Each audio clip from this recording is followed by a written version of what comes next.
Hello everyone. This week in Smackdown for May 20th, 2011.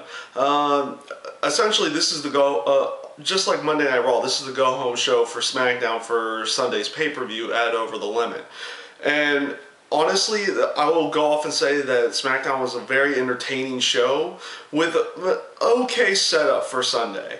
You know, some areas of the setups for the matches were well done. Some of them weren't just okay. They did what they needed to do to set up a pay-per-view, and it's interesting to see that they're going to actually pull off 8 matches or announce 8 matches going into the pay-per-view after only having 3 weeks from Extreme Rules. So that will be interesting to see what ends up happening on Sunday. You had decent setups. I have my notes down there, so if you see me look down, I'm kind of looking at that at the moment. You had an okay setup with Ezekiel Jackson and Wade Barrett's match for Sunday with the 6-man tag that they had tonight. Essentially, you had Big Zeke come out. You had the core. He started talking about the match Sunday.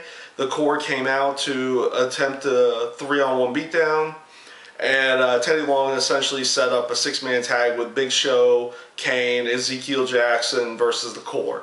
So once again, they ended up having Ezekiel Jackson dominate pretty much the ending of the match, and that's what essentially the setup was, is that Wade Barrett could be in some severe trouble going into Sunday's pay-per-view. So it was an okay setup, nothing too great there. Other areas that they didn't just have set up for this Sunday's pay-per-view. They seem to have had set up for future feuds down the line or future turns. Honestly, with the way that Cody was treating Ted DiBiase tonight, and the way that he's trying to get Cody's trying to get his message across to the fans using Ted at this point.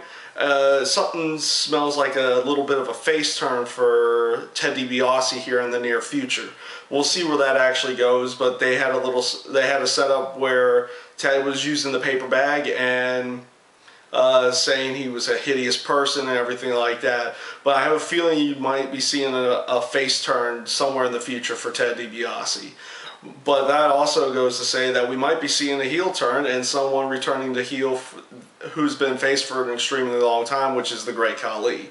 Now, I'm not a big fan of the Great Khali, but he needs to be that monster heel in order to be really big. He did get a crowd reaction, but he always got the crowd reaction as a face by just being goofy. So he usually gets a better reaction. You get what he's supposed to be, this big, tall giant of a person, a monster type like character who should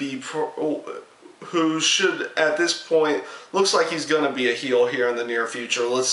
But who knows how that's going to go, and we'll see where that actually goes as well for that one. No, I'm not making predictions on what those characters are going to end up being, but that's just what I think is going to happen here in the near future. But back for this Sunday, you had a quick setup for back on Monday because you had a setup for the Divas title match that started on Monday, and then they announced it on Friday night that Kelly's going to go up against Brie for the Divas title. So they had Brie go out there, have a match with Natalya. Okay match, nothing too spectacular there, but just something to set up for Sunday to actually give a little bit of story, even though it was extremely quickly done. What I ended up really liking tonight was the whole little back and forth between Christian and Randy Orton.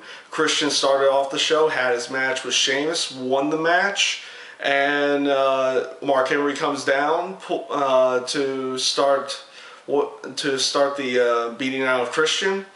Orton comes out, stands on the stage, takes his plentiful time, eventually making the save on Christian. So, and it led into later that night with Orton going up against Mark Henry. Sheamus comes down, causes a disqualification, much like the beginning of the show what they did to Christian, they started doing to Orton.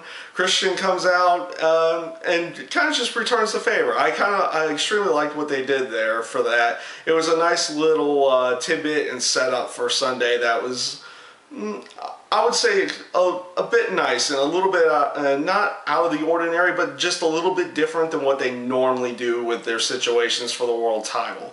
So, but overall, okay show, a very entertaining show, just not what you would expect for a full-on go-home edition for the show going into a pay-per-view. But then again, it always seems like this pay-per-view in late May is always kind of like it almost feels like a throwaway pay-per-view because it's so close to Extreme Rules. So I don't have high hopes for Sunday, but there have been plenty of pay-per-views where I haven't had high hopes and then I've been thoroughly surprised. That's pretty much all I have for you. This is This Week in Smackdown, and thank you for watching and have a nice day.